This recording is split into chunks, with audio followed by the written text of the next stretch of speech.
Good evening, everyone. My name is Amanda Gorrin. And I'm Hannah King. Still mad about Punxsutawney Phil for predicting 6 more weeks of winter?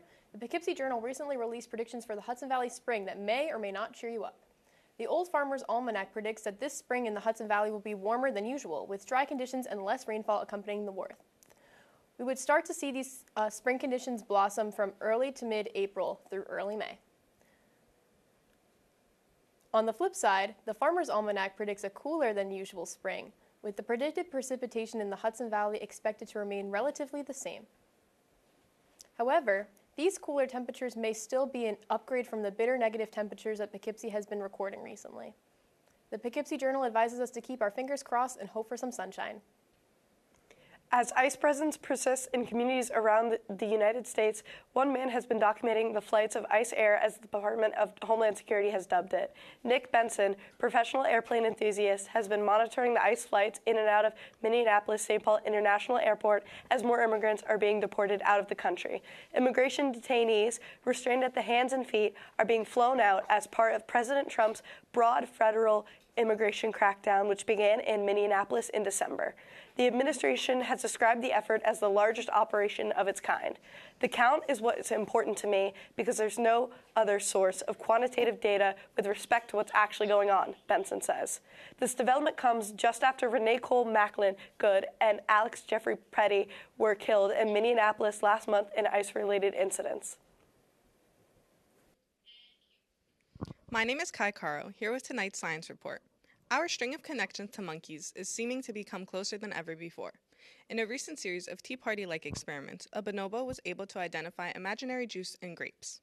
The ability to pretend and imagine false scenarios have, up until now, seemed uniquely human, but new research has revealed that our closest living relatives, bonobos, can also understand the concept of imaginary objects. Kanzi, a language-trained bonobo who has proved decades' worth of scientific knowledge prior to his passing in 2025, was the subject of Tea Party-like experiments. Researchers' findings have been published this week and revealed that Kanzi could consistently demonstrate an understanding of pretend objects. How did they do it? Humans begin experimenting with imagination through pretend play. When a child conjures or taps into an imagined state, known as a secondary representation, that is different from the reality in front of them. Researchers have long thought that only humans can concoct imagined scenarios. Anecdotally, scientists have observed captive juvenile chimpanzees pushing imaginary blocks across a floor and wild female chimpanzees cradling sticks and logs like infants. However, these peculiar behaviors have never been explored in an experimental setting, said Amelia Bastos, a comparative psychologist at the University of St. Andrews in Scotland and co-author on the new bonobo study. Bastos and colleagues alike posed the questions, are apes merely good at imitation, or could they actually engage in make-believe? Researchers turned to bonobo Kanzi for answers. We could test him in a way that's almost identical to how you would test a small child for imagination, Krupenia says. The researchers ran Kanzi through a series of experiments that resembled a tea party. One of the researchers sat across the table from Kanzi and placed an empty pitcher and a pair of transparent cups between them. The scientists then poured imaginary juice into each empty cup before pretending to dump one back into the pitcher. Then they asked Kanzi, "Where's the juice?" Kanzi showed a knack for finding fake juice. Despite the researchers swapping which cup contained the imaginary juice, Kanzi correctly pointed at the cup containing imaginary liquid in 68% of the trials. To confirm that the bonobo knew the cups did not actually contain juice, the researchers ran him through a second series of trials where Kanzi was asked to choose between an empty cup and a glass containing orange juice. The bonobo routinely chose the real juice. The team also recreated the first experimental setup with pretend grapes that were placed in a pair of jars. After the researcher emptied one of the jars, Kanzi was asked to find the remaining grape. He successfully pointed at the fictitious fruit in 69% of the trials. While the ape was never perfect during the trials, his consistency tracking different pretend objects throughout the experiments illustrated his ability to pinpoint things that are truly not there, Bastos says. Now, let's give it back to the desk. A Hudson Valley local is competing in the 2026 Olympics in Milano Cortina, Italy. Clayton DeClemente from Poughkeepsie will be competing in the men's 1,000 and 1,500 meter short track speed skating. The Arlington High School alumni from the class of 2017 found a love of the sport in 2017 after watching his idol Jeff Simon in the World Short Track Speed Skating Championship. The 26-year-old shares in his Olympic bio that his mantra is take advantage every day, a great motto to live by. DeClemente also shares to the press and in his bio that he loves everything about pasta. Lucky for him to be in the pasta capital of the world. Tune in to NBC on February 10th to see this Pokal shine. NBC Today show anchor Savannah Guthrie releases a new video pleading for the safe return of her mother Nancy, who has been missing since February 1st. "We are at an hour of desperation," says the American broadcast journalist and attorney. "We believe our mom is still out there. We need your help." Authorities say Nancy Guthrie was abducted from her home outside Tucson, where she was last seen on January 31st. She was reported missing the following day after she failed to attend church. According to Pima County Sheriff Chris Nanos, DNA testing confirmed that blood found on her front porch belonged to Guthrie, and her doorbell camera was disconnected early Sunday morning. Our prayers go out to the Guthrie family. Good evening, Poughkeepsie. This is Colin St. Jean with your sports report. Starting with tennis, Spaniard Carlos Alcaraz made history in the men's singles, capturing his first Australian Open title and becoming the youngest man ever to compete in the career Grand Slam at just 22 years old, defeating Novak Djokovic in the final 2-6, 6-2, 6-3, 7-5. On the women's side, Elena Rybakina claimed the championship with a hard-fought 6-4, 4-6, 6-4 victory over Aryna Sabalenka, earning her second Grand Slam title and denying the top seed in another major trophy. Throughout the tournament, top seeds battled through intense matches, with Alcaraz and Alexander Zverev going deep into 5-set battles in the semis, and the heat forcing a roof closure during Jannik Sinner's third-round victory. Off the court, ESPN reported that this year's Australian Open delivered its strongest TV viewership numbers in years, with big increases in both men's and women's championship audiences. Finishing off the night in baseball, the countdown to the MLB season is officially underway as pitchers and catchers report to spring training camps this week, with most teams opening at workouts around February 10th and 11th in Arizona and Florida. Players are beginning light throwing sessions and bullpen work as teams ramp up the preparation for the long seasons ahead. Full squads are expected to report later this week, with spring training games right around the corner. That's it for Sports Report. I'm Colin St. Jean. Last night, class of 2013 Marist alumni Jason Myers competed in Super Bowl 60 as the kicker for the Seattle Seahawks.